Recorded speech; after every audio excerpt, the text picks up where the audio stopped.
We are ready. Yeah. Hello, everyone. My name is Carlos Moral.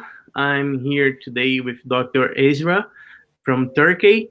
And Dr. Esra, she's one of the leading researchers in PRF in the world. And she worked a lot with Tprf, the titanium PRF.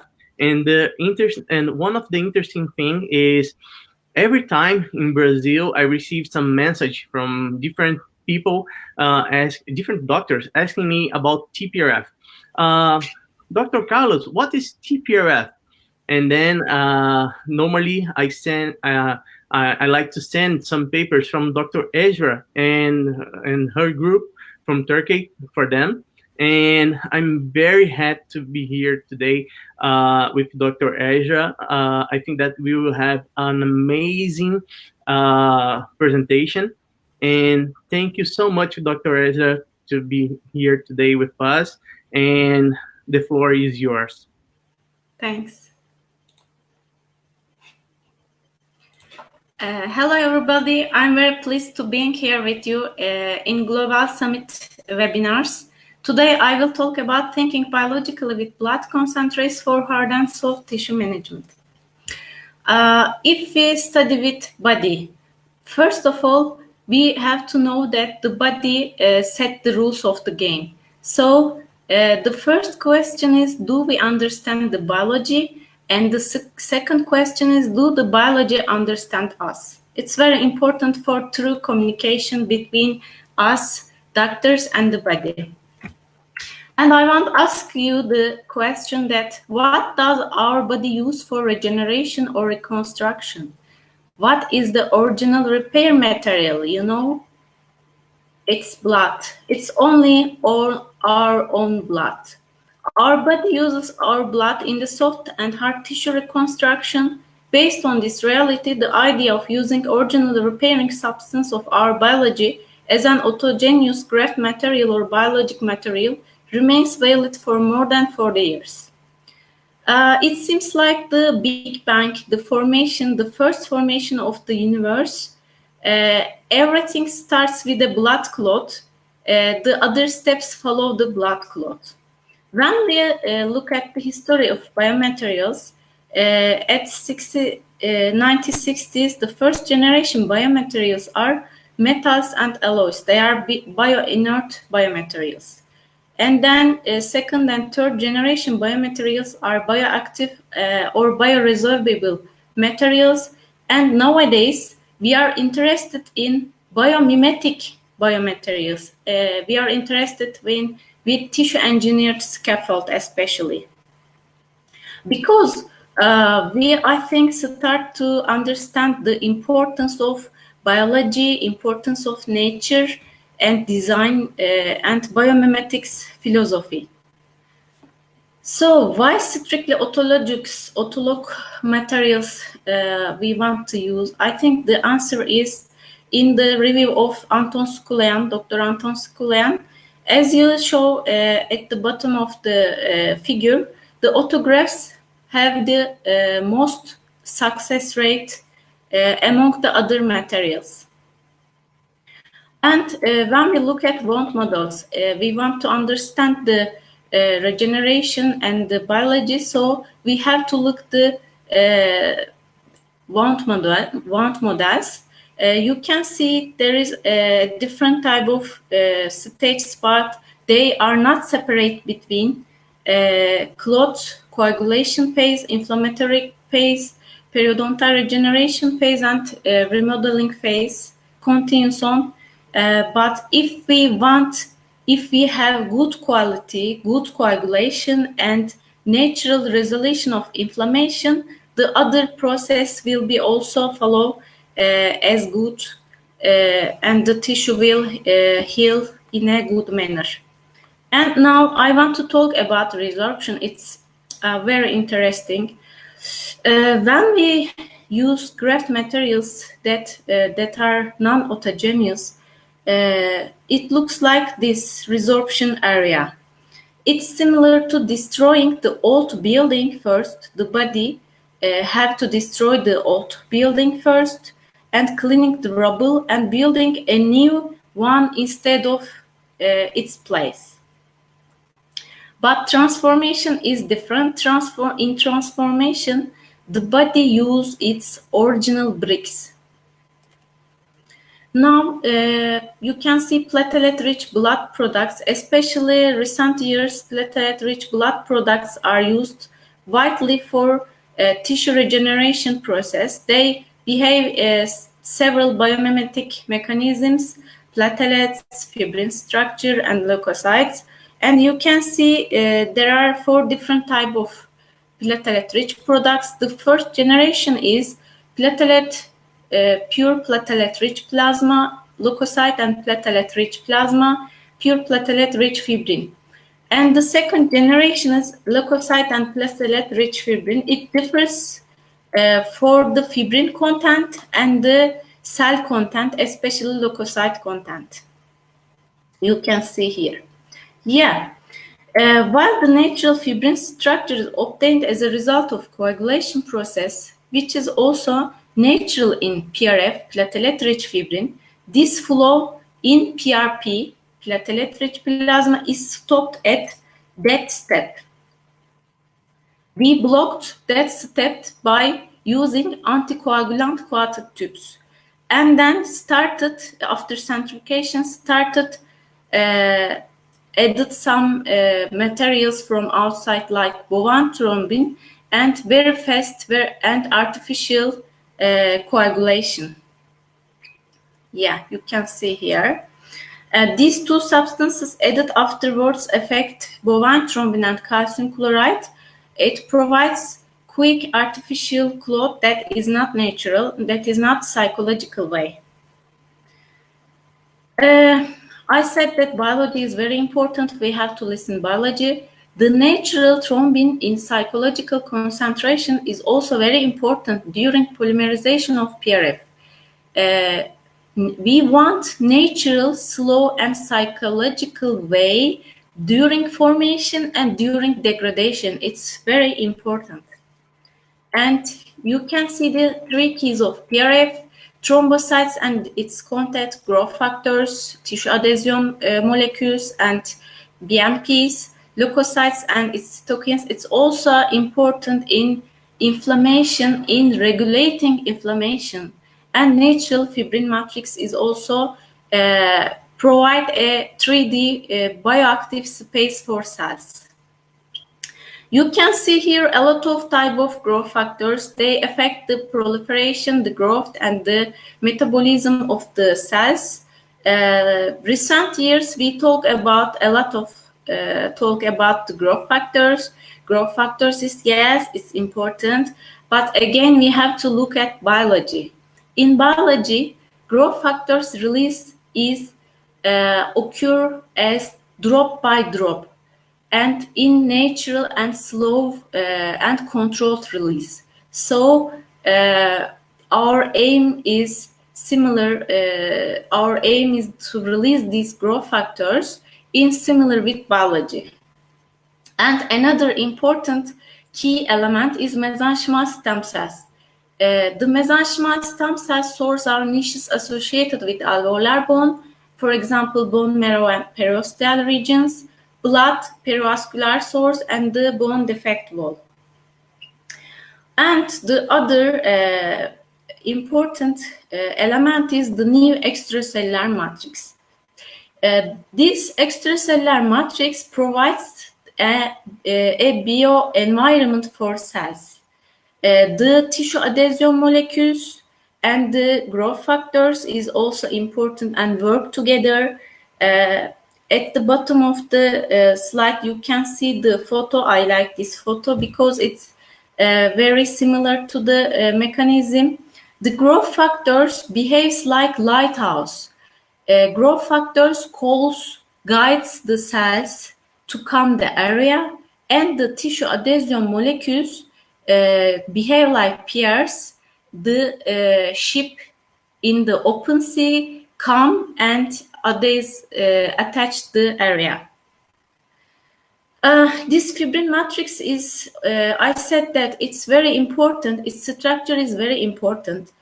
because the slow release of growth factor during the proliferation stage of wound healing over a period of 14 days, and it's composed of thin fibers with micropores that can serve as a scaffold for cell migration and differentiation. Tissue try to resorb the fibrin matrix. If the fibrin matrix is thicker and it will resorb longer, it protects the content, the cells, the factors. It protects against the degradation enzymes of the tissue. Here you can see the mission of extracellular matrix, the induction of angiogenesis, especially by vascular endothelial growth factor release, homing signals for mesenchymal stem cells, protection of bioactive space for cell differentiation, creating an environment for both osteoinduction and osteoconduction. In 2007, O'Connell claimed that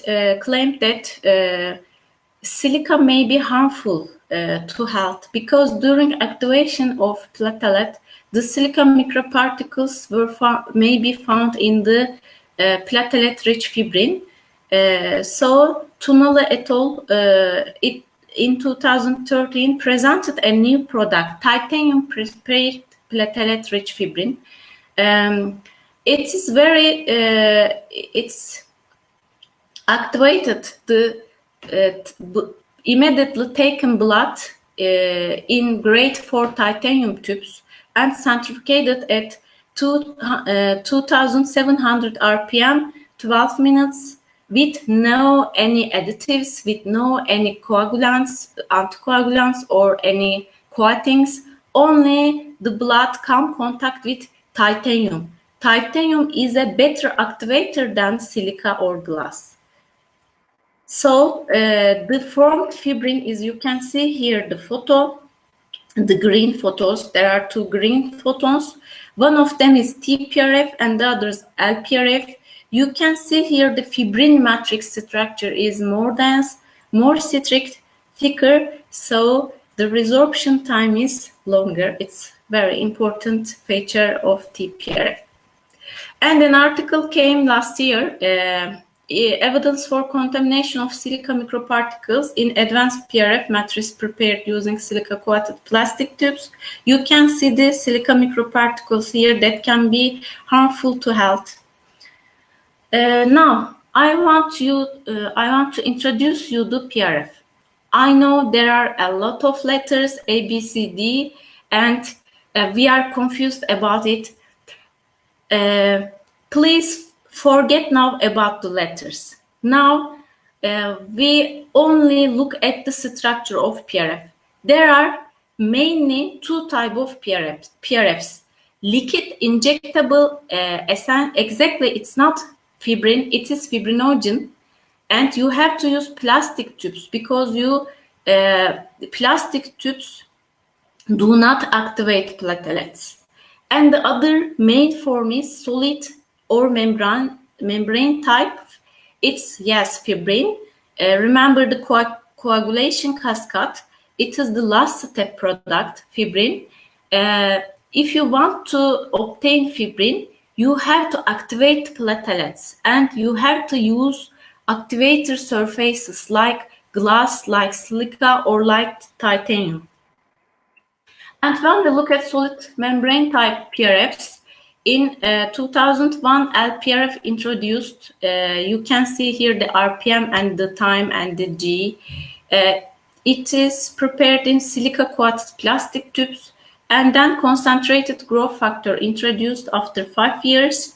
Its RPMs differs, and you can see the time. It's also produced in glass tube. In 2013, Tprf come from Tunala et al. It's prepared in titanium tube. 3 years after it, APRF and APRF Plus came. You can see here the RPM and the G decreased in that type of PRF. Again, glass tube, and last year, BioPRF came from Miron in a different horizontal centrifugation method. Now, I want to introduce you the low-speed centrifugation concept. With high centrifugation forces, with very high centrifugation forces, exactly we push the cells at the bottom of the collection tube. By reducing this RGF, we have more leukocytes, more platelets, and more growth factors. More leukocytes provides angiogenic and lymphogenic factors, cell crosstalk regeneration. More platelets provide us autogenous growth factor reservoir. More growth factors, especially longer time resorption release, and drop by drop release. And the other type, fibrinogen, is exactly fibrinogen, injectable or liquid form of PRF. Remember, if we want to obtain injectable form of PRF, we have to use plastic tubes because we don't want to activate platelets. You stop the cascade at that step. You take fibrinogen and then use after that. There are a lot of type of usage area, like direct injection to tissue, in facial aesthetics, alopecia treatment, knee joint, mucosa, etc., and making sticky bone. And I want to show you our clinical cases. We used in soft tissue and hard tissue. In soft tissue, gingival recession defect treatment, soft tissue healing, peri-implant soft tissue thickening, gingival phenotype thickening, and lichen planus treatment, we can use it. And in hard tissue, socket preservation, sinus lifting, peri-implantitis surgical treatment, medicated related osteonecrosis of jaw, and periodontal defect regeneration. Now, this paper, the gingival recession management, it's about that topic. We research about the effectiveness and predictability of titanium-prepared platelet-rich fibrin for the management of multiple gingival recessions. A total of 114 Miller class 1-2 gingival recessions were treated either TPRF or connective tissue graft using a modified tunnel technique. Clinical periodontal parameters, tissue thicknesses, and visual analog scales were recorded. The results is very interesting. We saw that the mean root coverage were similar between connective tissue and TPRF.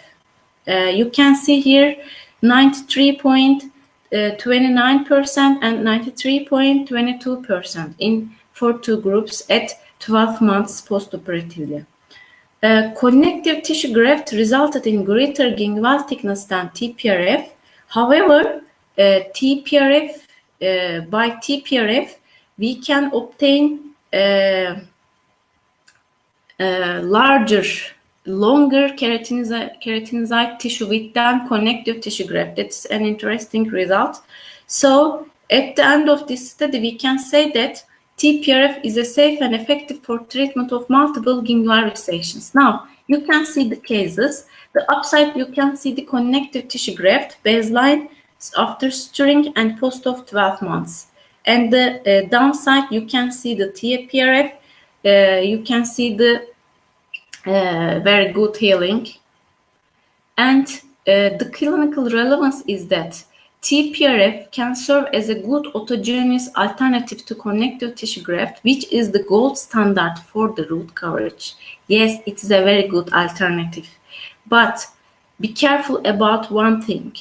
The tissue thicknesses are very important.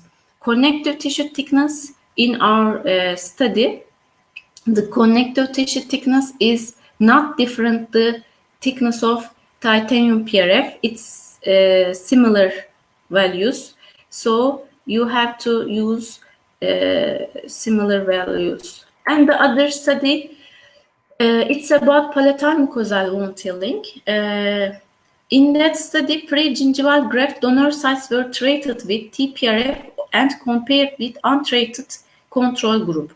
The results of color match, wound epithelialization index recorded, and palatal soft tissue thickness was also measured at baseline time after 1 and 6 months. And an interesting finding was that a time-dependent decrease in palatal soft tissue thickness was observed at all follow-up periods in the control group compared to the baseline. However, no significant difference was found in the test group. This is very important because the Tprf membrane exhibited positive effects on palatal mucosal wound healing. Yes, that's okay. But I want to explain you the histoconduction concept. It's not osteoconduction, it's histoconduction. It's a new concept. You can see here on the, I think, your right side, my left side, the clinical situations of the cases. You can see the control and Tprf cases. Especially on 21st day, you can see the healing are better than in Tprf group, obviously. It's very clear, I think. And we take the same size, we prepare the same size Tprf membrane with free gingival graft, and the thickness is also very important. You can see here the time-dependent alterations in palatal soft tissue thickness. In control group, palatal tissue thickness is 4.23 millimeter. At the end of 6 months, the tissue thickness is decreased 3.93 millimeters, and the difference is statistically significant. But in Tprf group, 4.29 millimeter in pro-palatal thickness, and it's 4.51 millimeter at the end of 6 months. It's, I think, very, very important because the palatal sites, I think, always a candidate for future donor sites. If the thickness decreases by time, maybe a few years later, you can't take any graft from palate. So preserving the thickness is, I think, very important. Yeah, this is a new study, last year's study, erosive lichen planus treatment. Injectable PRF in erosive oral lichen planus, double-blind, split-mouth, randomized controlled pilot study. This study aimed to evaluate the clinical effect of injectable PRF at erosive oral lichen planus lesions and compare with corticosteroid therapy and,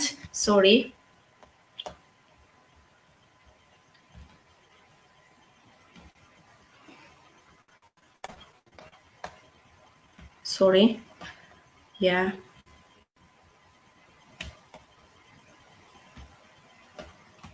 Okay.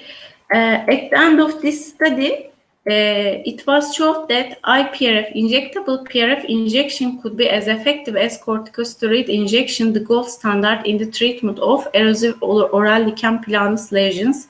It's very important, especially the anti-inflammatory effect of injectable PRF is very beneficial, that kind of lesions.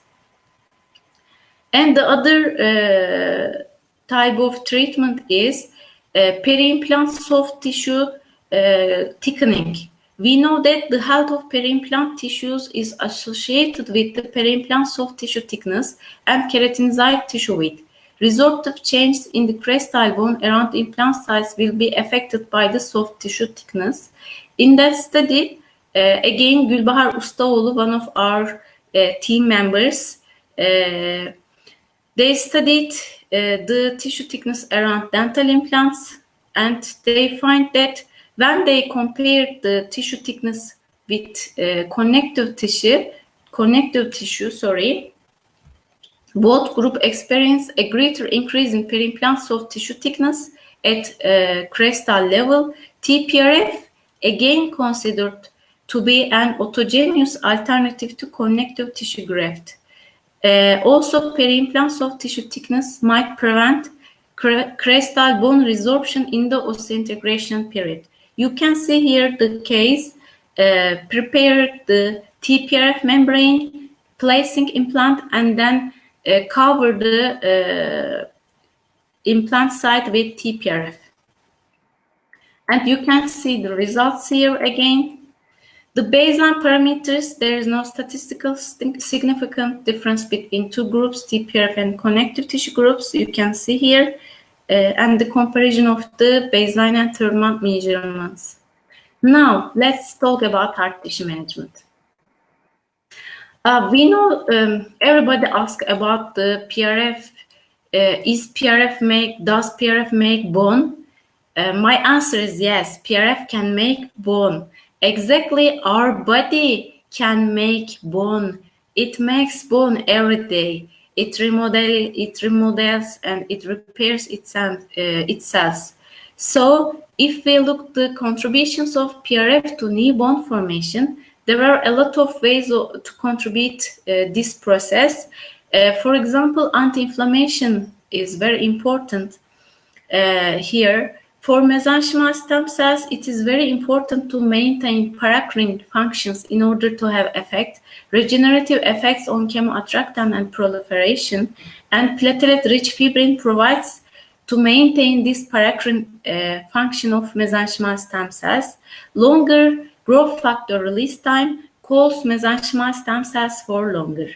The synergistic effect of BMP and growth factors and the scaffold, especially in Tprf resorption time, suitable for new bone formation. Here I want to explain one thing. The resorption time, yes, it's very important, but longer resorption time, it doesn't mean it's very, very good tissue. Resorption time in our body differs tissue to tissue. In soft tissue, maybe shorter resorption time is good for regeneration. In hard tissue, maybe longer resorption time is suitable. But if it does not resorb, or the biomaterial that we put stays there for years and years, that is also a problem. Tissue-specific resorption time is very, very important. And membrane effect and other contributions. Yes, for socket preservation or crest preservation, there are a lot of reviews and studies, clinical studies here.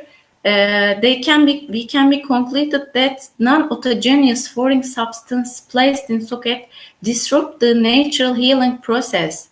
Being autogenous is very, very important. PRF is well tolerated as it is 100% autogenous, less bone loss and better soft tissue healing. The extraction socket healing is exactly a secondary wound healing, open wound healing. By closing the entrance of the socket by again 100% autogenous material, we convert the healing pattern to primary wound healing pattern.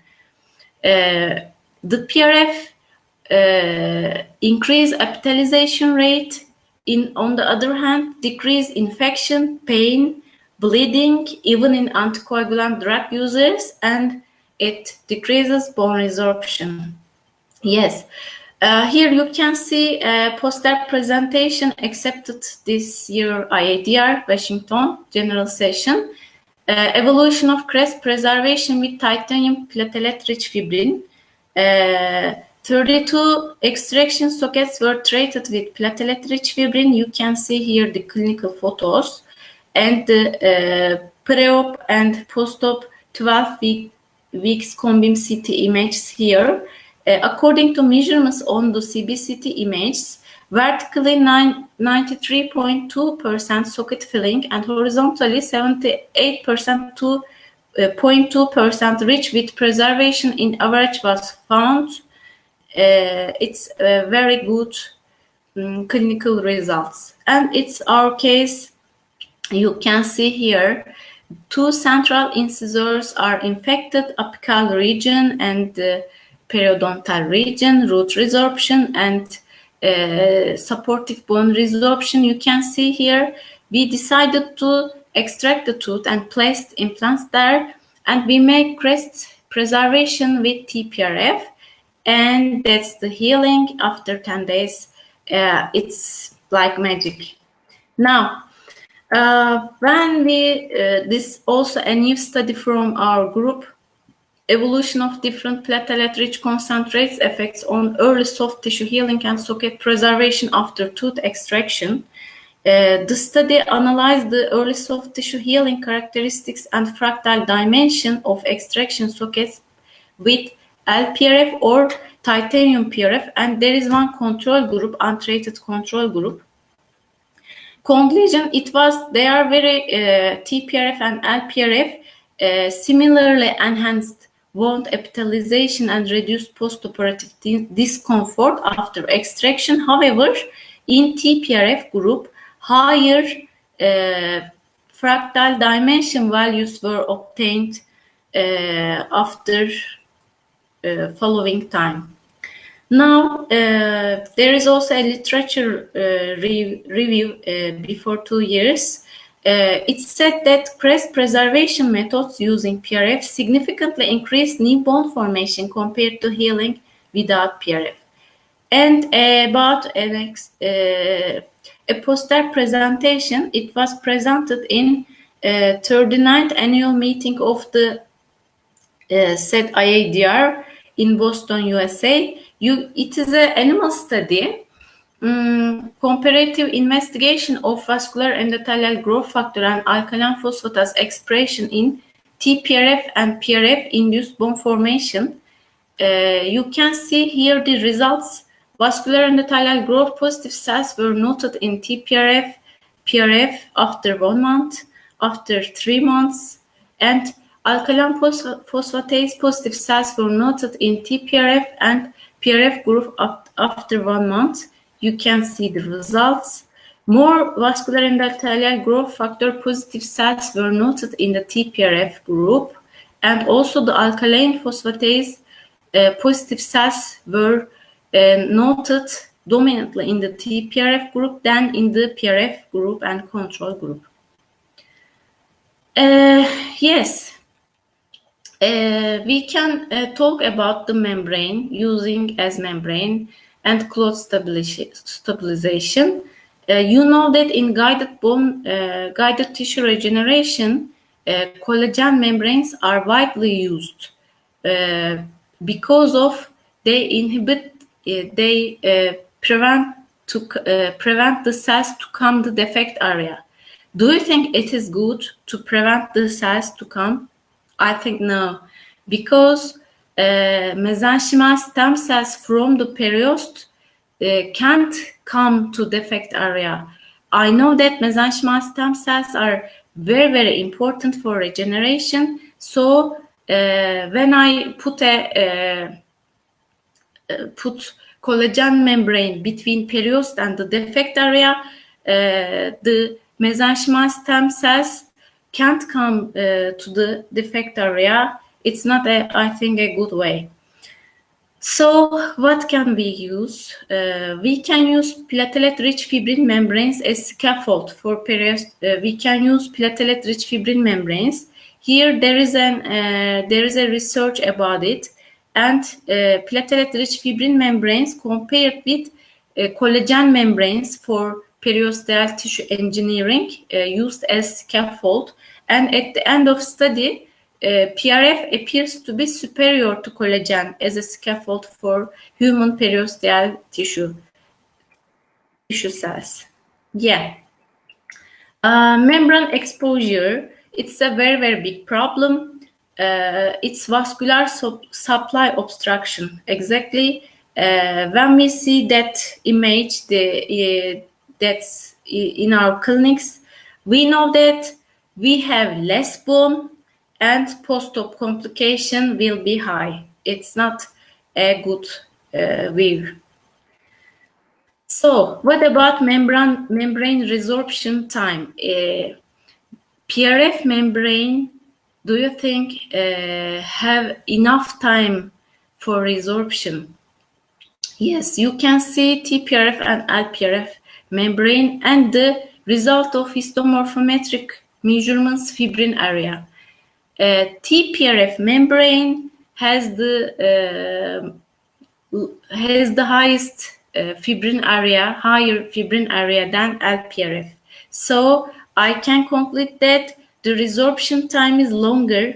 So exactly, Tprf is a very good fibrin matrix for especially bone regeneration. Now that is a study. The first study you can see here. In that study, the Tprf-like clots morphologically using scanning electron microscope evaluated. It's a rabbit study. Blood samples from 5 rabbits were used to develop an experiment in which to evaluate the effects of Tprf on wound healing. The mucoperiosteal flaps were filled with the autolog Tprf membrane from the vestibule in the anterior mandibular region. Samples collected from the surgical sites were stained with hematoxylin and eosin and found a mature fibrin network in Tprf clots that had been centrifugated for 15 minutes and 2,500 RPM, and 15 days after placement of the membrane, we found very surprisingly new forming connective tissue and islets of bony tissue in Tprf membrane. These results show that Tprf could induce the formation of new bone with new connective tissue in rabbit model of wound healing within 30 days of treatment. Yes, you can see here the rabbit Tprf. The Tprf membrane began to resorb in rabbit tissue on the 15th day and was able to remain in the tissues for at least 10 days, which was sufficient time for the initiation of formation of new bone. And don't forget that we know that rabbit metabolism is faster than human metabolism. So it will resorb in a longer time in human body. And how does it work? Lprf is believed to increase angiogenesis and wound stability during the healing process, and it promotes important steps of vascular formation, endothelial proliferation, migration, and tube formation. The fibrin structure helps fibroblast migration, and it can be applied to most mucosal epithelial layers and supports bone tissue healing. Yes, there are some recent studies last year. According to these studies, Lprf membranes accelerate soft tissue neoangiogenesis and wound healing, promote bone volume and formation, and it's very important, be careful, acts as a good barrier between bone and soft tissue. And it plays an effective role as barrier membrane for lateral ridge augmentation, and it's a very good alternative than non-adsorbable and absorbable non-autogenous membranes. Yes, now I want to give some tricks about the membranes, Tprf or Lprf. First of all, you have to compress well. You have to see the white membrane, not yellow. Extract the full of the serum outside the membrane, and please use 2 or 3 layers at least, because I know that thicker fibrin means later resorption. Please use multiple layers and compress well. That's very important.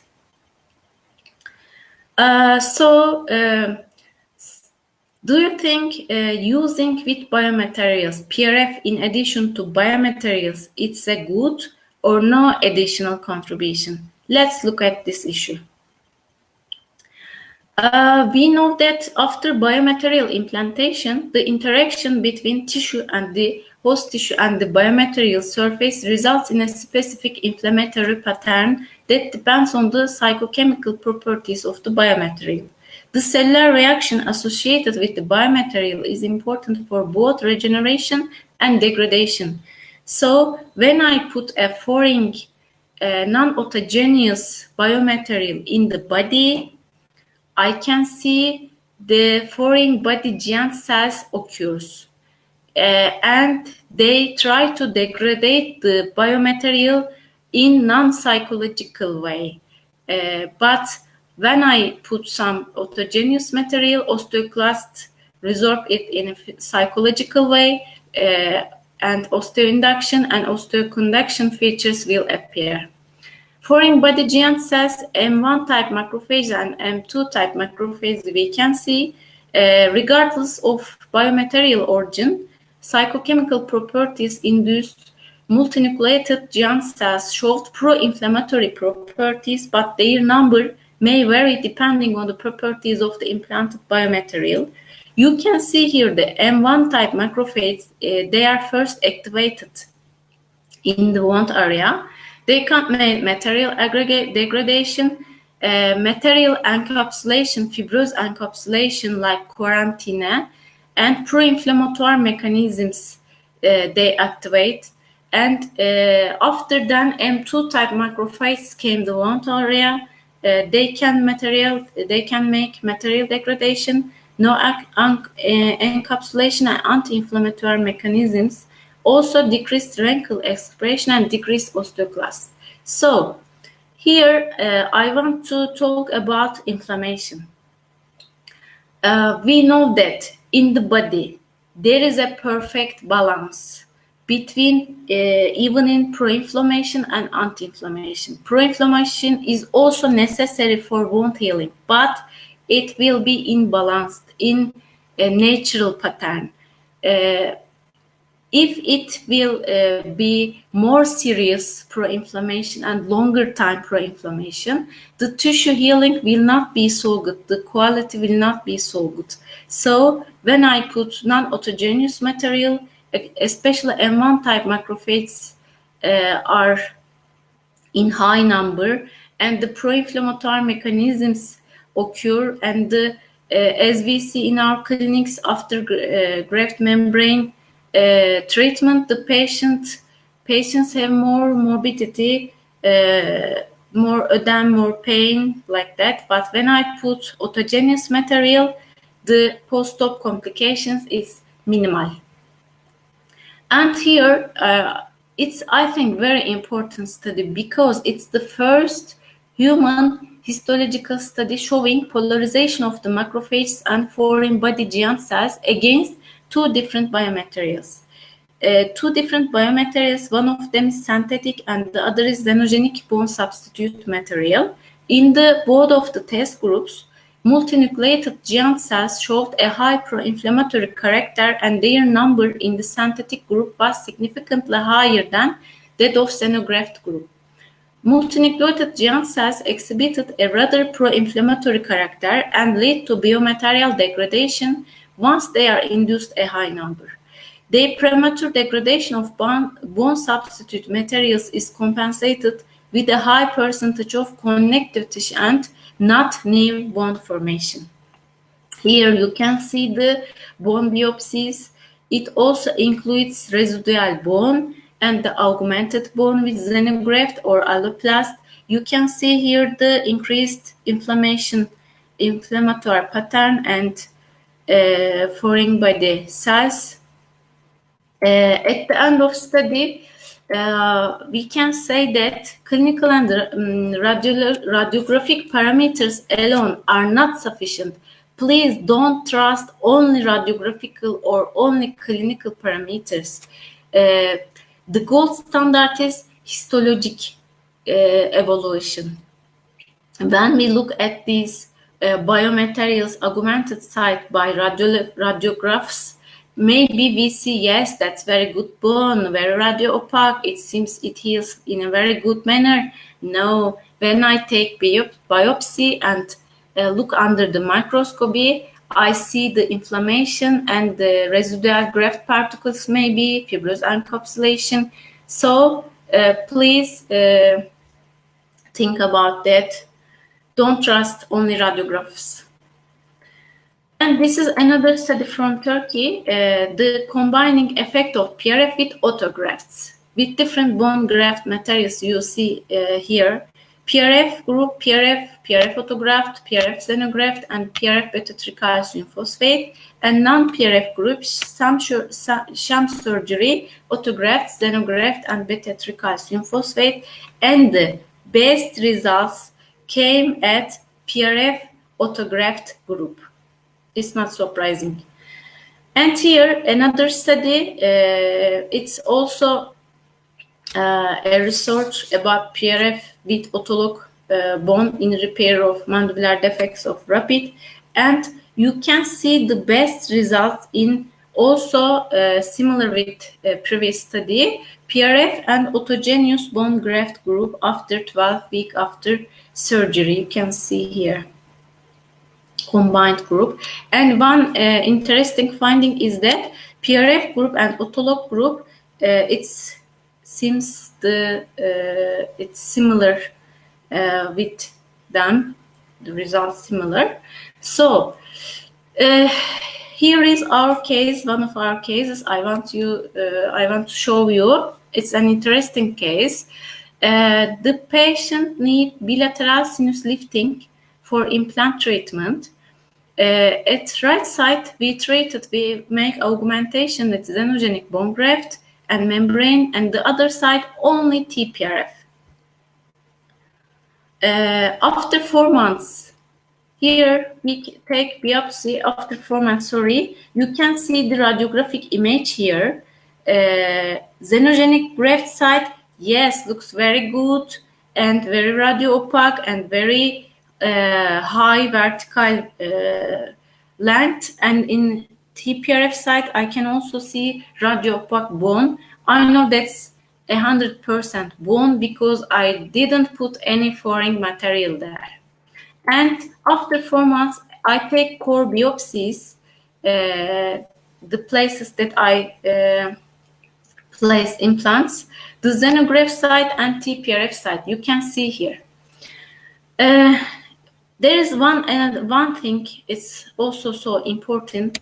The biology, the first aim of the biology is protect the health. When you put a foreign material in the body at first try to introduce the material. It's for my own or not. If it's not own, try to degrade the material by increased pro-inflammation. And afterwards, it encapsulated like quarantina, fibrous encapsulation. So we also see on our bone biopsies, xenograft site increased fibrosis and residual graft materials in Tprf sites after 4 months. We see mesenchymal stem cells. We are very happy to see them, and residual Tprf materials. You can see the resorption time is very optimal for bone regeneration. You can see here the residual graft materials after 4 months. And there is another study. It's also our group, Professor Dr. Mustafa Tunalı et al. It's a platelet concentrate Tprf study. This study aimed to assess the effects of Tprf on bone augmentation in rabbit calvariate defect model. There are 3 test groups: Tprf alone, inorganic bovine bone group, combined group, and uncontrolled, untreated control group. At the end of the study, at the end of 1st month and 3rd month, the rabbits were sacrificed, and you can see here the light microscopy analysis at the 3rd month, after 3rd month new bone formation. A is the Tprf group. You can see obviously the new bone and the bone marrow. However, in B, it's a graft group. You can see as yellow areas residual bone grafts and bone marrow. And in C, it's combined group. I can also see residual bone graft materials, and between them there is some bone. And in figure 4 and figure 5, you can see new bone area of all groups after 1 month.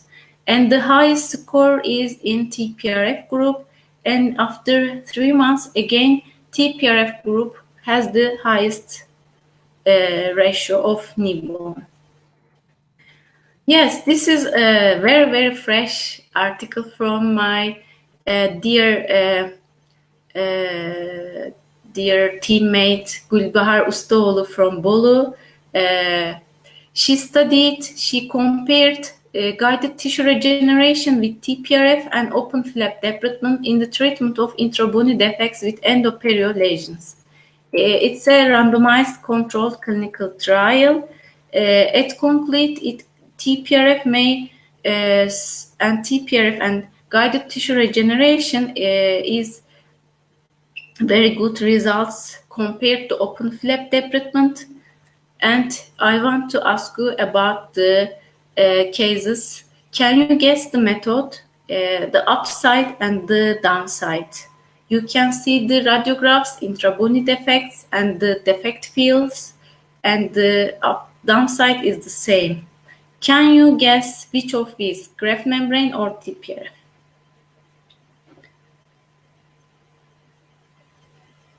Yes, the upside is graft membrane, and downside is only Tprf. You can see the defect fields, it's excellent. But don't forget radiographs. Only trust radiographs is not a true way. Always histological analysis give the best results to us. And you can see here the clinical application of Tprf membrane. We open the flap and then clean the area and then put Tprf membrane for multiple layers in defect and over defect and sutured, and you can see the bone fill. Only Tprf. And here is another study of our teammate, Professor Dr. Taner Arabacı, an excellent, a very good researcher. He studied Tprf in periodontal healing. He compares titanium-prepared platelet-rich fibrin in addition to open flap debridement, and he found that using Tprf membrane combined with open flap debridement provided significantly higher concentration of growth factors and less wrinkle. You can see here the other side, removal of titanium-prepared platelet-rich fibrin out the tube, and the application you can see here. Yes, and the other topic, sinus lift. We know that in atrophic posterior maxillar region, it's very difficult to place implants. There are different type of techniques, crestal or lateral, and there are we can use autogenous, that is gold standard, but have some disadvantages or advantages, and non-autogenous material. When we use autogenous material, yes, we know it's osteogenic, osteoinduction, osteoconduction, a good source for osteoblast, BMP, but harvesting for second surgical site maybe sometimes hard, and the resorption maybe increased by time. Now here is our case.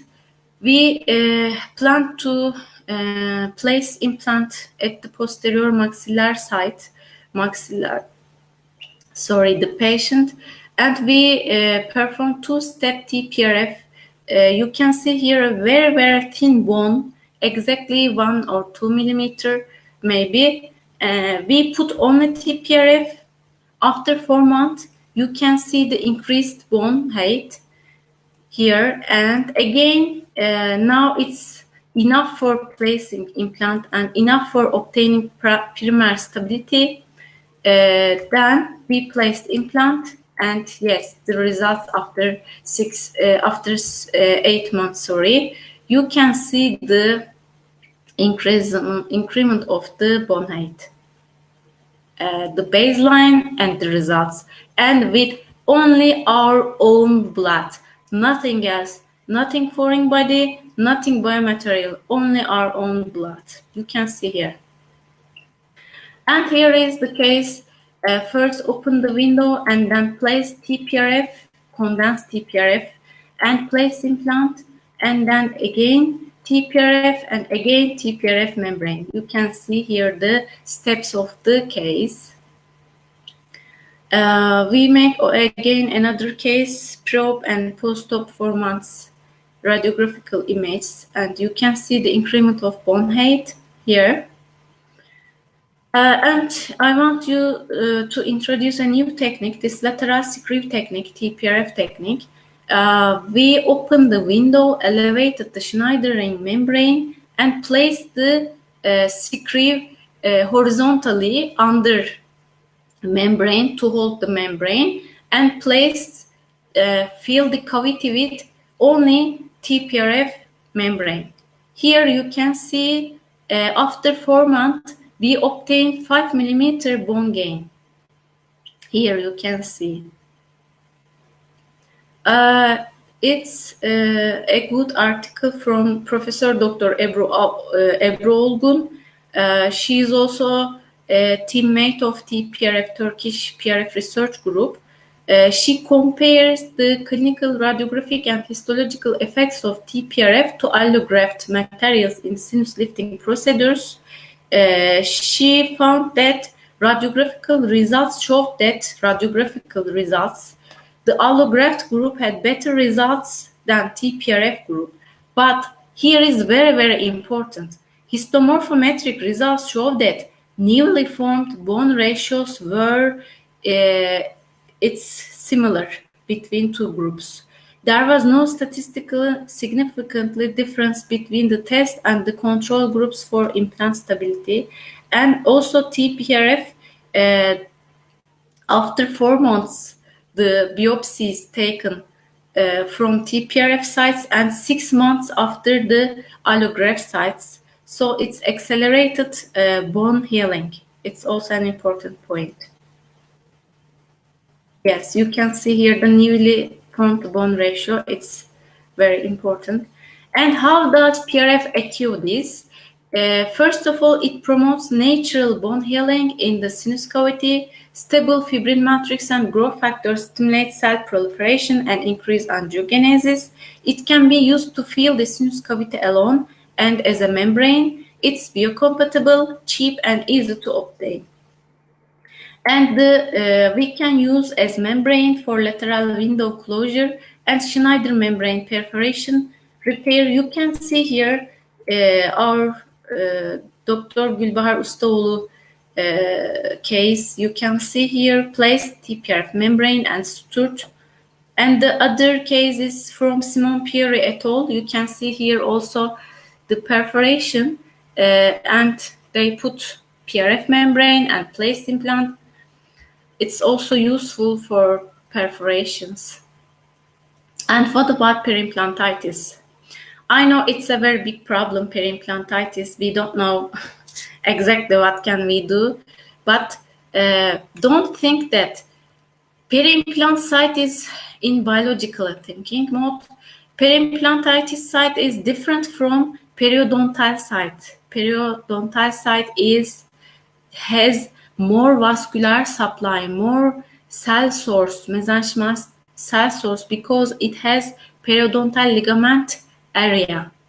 But in implant sites, we don't have any periodontal ligament, and the blood supply and the cell source is limited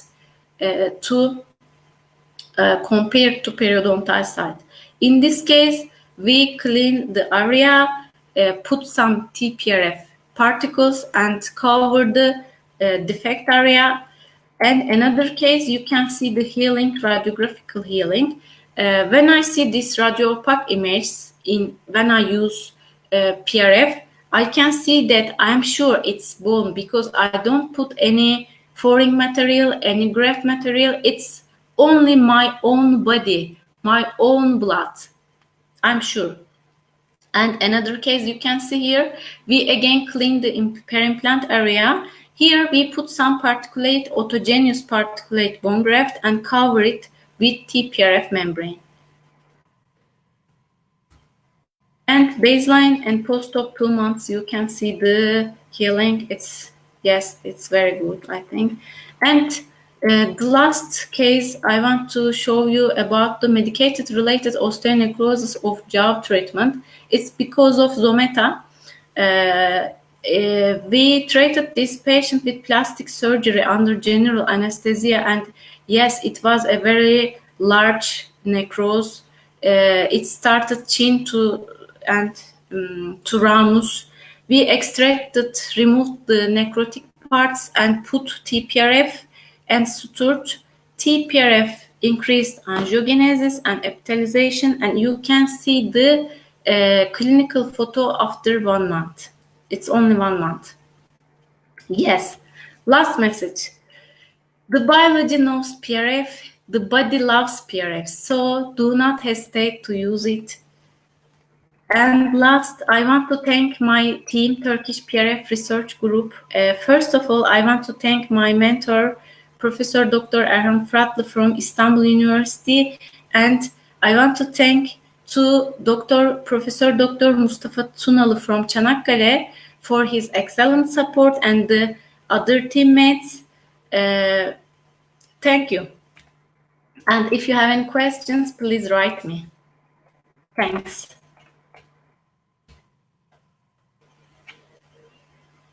Whoa, what amazing lecture.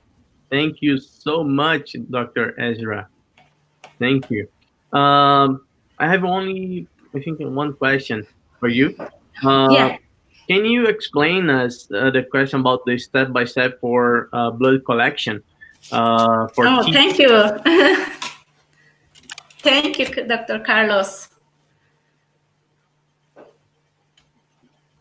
Can you hear me? Perfect. Can you explain us the question about the blood collection for Tprf? Sorry? Because normally we use the vacuum tube, and then I don't think so it is possible to use for the titanium tube with vacuum tube. I think there is a problem with voice. Please, can you repeat your question again? Yeah, for sure. Can you explain us the question about the step-by-step for blood collection for Tprf? Yeah, I can explain. It's not very different from LPRF or advanced PRF. We take blood immediately and then put the blood in the grade 4 titanium tube, and then start to centrifugate at 2,700 RPM in 20 minutes. 12 minutes, sorry. And there is one trick about Tprf I want to explain. You can wait approximately 10 minutes after finishing the centrifugation. The fibrin more condensed. You can obtain a more condensed fibrin. So I think waiting for approximately 10 minutes, 10 or 15, I think it's a more useful way. I see. You are not you only you, but the doctors in Turkey, they are using the Tprf in their own office, or they are not using it. And you are teaching it only for research, or they can use it in the office right now.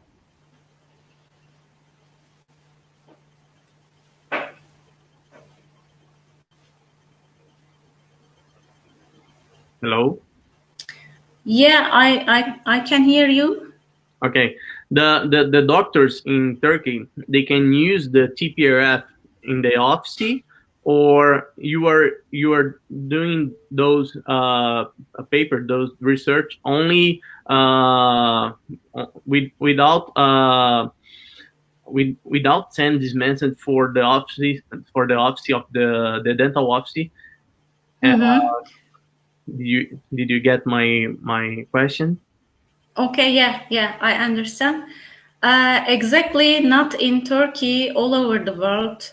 Write us about the Tprf tubes, and we send them Tprf tubes and especially from India, there are very hard working groups. I think they studied Tprf. So it's not only specific for us or specific for Turkey. If anybody wants to study with these tubes, we can able to send the tubes all over the world. Awesome, perfect. Because our legislation in especially in Brazil, we can't draw the blood and with a needle and the syringe and place in another tube. We must use the vacuum tube to do it. That's why I was asking you for it. Yeah, exactly. We don't use any vacuum. We use an injector with 20 millimeter injector, big injectors. We take immediately the blood, venous blood, by injector through the injector, and then put it inside the Tprf titanium tubes. Yeah, 10 millimeter and one tube, and 10 millimeter the other tube, and then put it in centrifugation and start.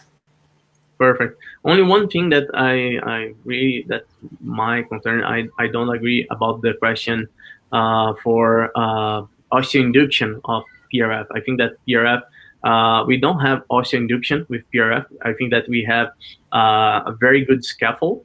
And as you showed, in a paper, the PRF plus autogenous bone graft, I think that is the gold standard. And then I agree with this. I think that's the best option too. And because I think that to have we can have a little bit of BMP2 and BMP7 in the PRF membrane, but not enough to create a new bone. And then normally, if we like to make some experiment in bone graft, normally we place the bone graft inside of the muscle of some animal, such as rat. And then if you replace the PRF inside of the muscle of the rat, normally we have a very good healing, but not bone. That's my concern. I think it's a very good question. Thank you, Carlos. Recent years we talk about very much for growth factor release and BMP, but think about that the body has much more BMP, much more growth factors. I think the most important feature of PRF is not release growth factor or not release BMP. It calls them from bloodstream. You know, the body is very intelligent, and the biology can control it. Only need the true signals and true space or true language, maybe. I really like it. Your presentation was an amazing presentation. Thank you so much. Thank you so much. I think that now the people, especially the doctor from Brazil, I'm looking right now, Luis Fonseca, and I think some doctors from Brazil, they will understand better the question about TPRF, and probably maybe in the next future we can start to work on it, because right now as I said, our legislation doesn't permit it. But maybe in the future, for sure. Thank you so much, Dr. Esra. Thank you. Thank you. Invited me. I'm very pleased to being here with you. Thank you, Carlos. And thank you, dear colleagues. Thank you. Thank you so much. Have a great day or great night for you. Thanks. Thank you all. Thank you. See you. I hope to see you soon. Okay. Goodbye. Bye-bye.